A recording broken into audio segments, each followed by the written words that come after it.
pemberita utama anda, Nur Khamaria binti Yunus. Dan pada hari ini kita akan mulakan berita kita dengan rakan pemberita saya iaitu Ainul Maria. Jadi, masyarakat Majmuk merupakan masyarakat yang terdiri daripada pelbagai lapisan kaum iaitu Melayu, Cina dan India yang mempunyai kepercayaan, adat resam dan budaya yang tersendiri. Setiap kaum di negara Malaysia ini mempunyai latar belakang dan sejarah kemasukannya. Menurut Kamus Dewan pada tahun 2005, masyarakat Majmuk ialah kumpulan manusia yang hidup bersama-sama di sesuatu tempat dengan atur dan cara-cara yang tertentu. Pembentukan masyarakat majmuk di Malaysia yang berbilang kaum pada abad ke-19 adalah kesan daripada kolonialisme yang mutlak. Kolonialisme ni apa? Kolonialisme ni ialah sebuah sistem yang satu, satu bentuk pemerintahan ke atas sesebuah wilayah atau satu usaha untuk mendapatkan sesebuah wilayah baik melalui paksaan atau dengan cara yang damai. Masyarakat majmuk di Malaysia terdiri daripada pelbagai etnik yang dikategorikan mengikut cara hidup, pola penempatan, pekerjaan dan pendidikan. Bagi masyarakat Melayu, kaum Melayu dahulunya tinggal di perkampungan. Mereka juga bekerja sebagai petani, penternak dan tangkap ikan. Mulanya kaum Melayu menganut agama Buddha. Namun sejak kedatangan Islam di tanah Melayu, kaum Melayu menganut agama Islam. Bagi masyarakat Cina pula, masyarakat Cina biasanya menetap di perbandaran. Kebanyakannya masyarakat Cina bekerja sebagai peniaga dan sesetengah bekerja sebagai pelombong.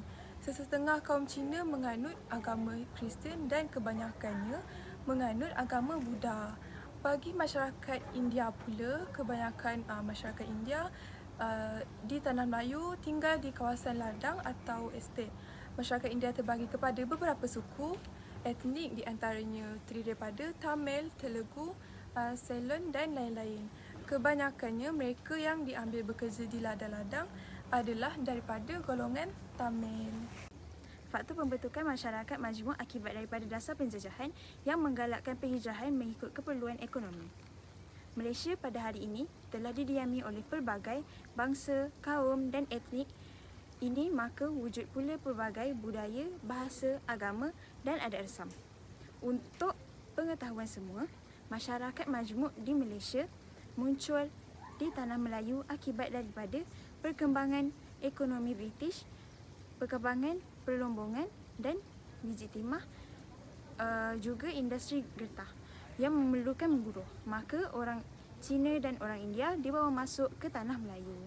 Oleh daripada itu, terdapat pemisahan mengikut etnik, interaksi antara kaum yang tidak dapat dielakkan dalam kehidupan seharian, terutamanya dalam perdagangan, pendidikan dan politik.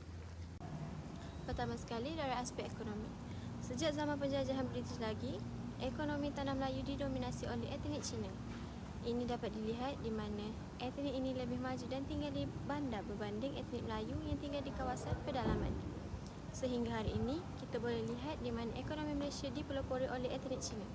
Sebagai contoh, negeri-negeri yang maju dari segi ekonomi seperti Selangor, Johor dan Pulau Pinang.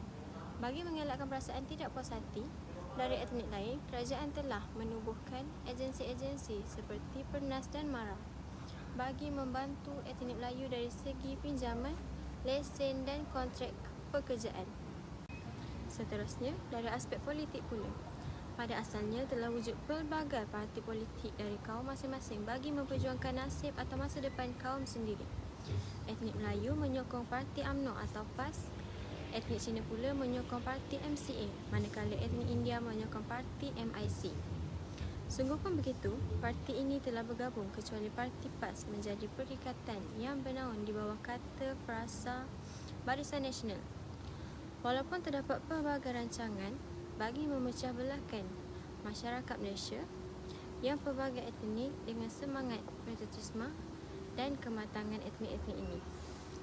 Ini adalah bukti bahawa penyatuan ketiga-tiga parti utama ini memberi kesan yang positif kepada negara.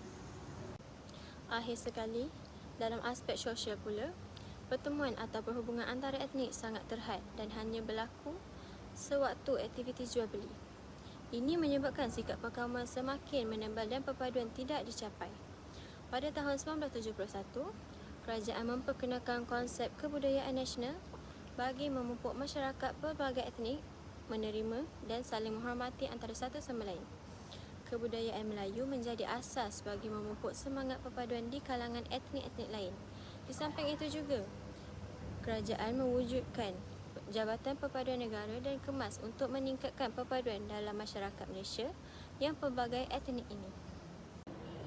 Setiap kaum Cina, India dan Melayu mengamalkan cara hidup yang berbeza.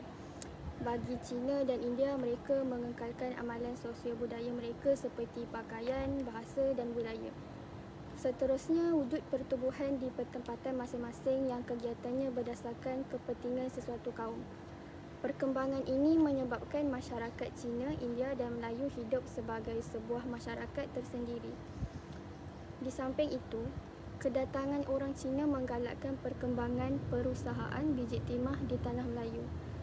Kemasukan orang India telah menyebabkan pembukaan lebih banyak kawasan ladang getah. Campur tangan Inggeris di tanah Melayu telah menyebabkan kemasukan migran secara besar-besaran daripada luar. Setelah kemasukan migran dari luar, akhirnya lahir kelompok dari keturunan Cina dan India yang berasimilasi dengan budaya tempatan seperti kelompok Baba Nyonya yang keturunan Cina dan kelompok Citi yang berketurunan India. Kesimpulannya untuk berita pada hari ini, setiap kaum utama sama ada di Malaysia, Sabah dan Sarawak mempunyai identiti dan kelompok masing-masing dengan adanya dasar-dasar kerajaan dan rukun negara. Kesepaduan dan keharmonian dapat dicapai. Kesepaduan sosial boleh wujud dan bercambah sekiranya semua pihak saling menengkapkan dan menjamin kelangsungannya demi meningkatkan daya tahan keharmonian dalam sesebuah masyarakat majmuk. Proses perpaduan di negara ini memerlukan kerjasama dan kesedaran semua pihak sama ada secara sedar atau tidak untuk memastikan kesepaduan sosial yang sedia ada dapat dikekalkan. Sekian, saksikan berita TV5 setiap hari pada jam 9 malam.